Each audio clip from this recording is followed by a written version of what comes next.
Welcome back to another technical deep dive here in the debug zone.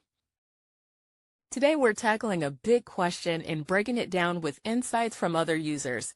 Hopefully this clears up some misconceptions and helps you get the answer you need.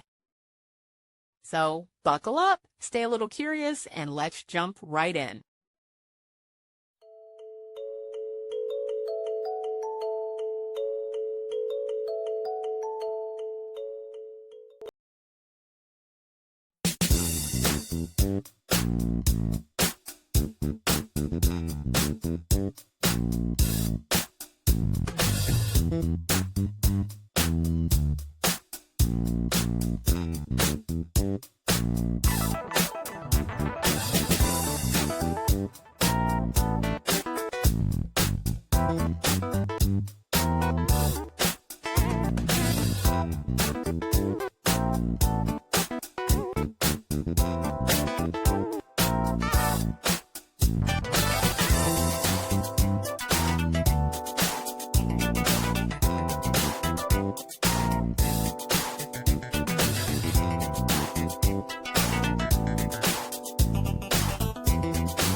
And that's a wrap.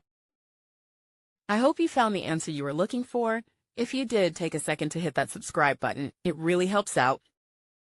And let me know in the comments which solution worked best for you. See you next time in the debug zone.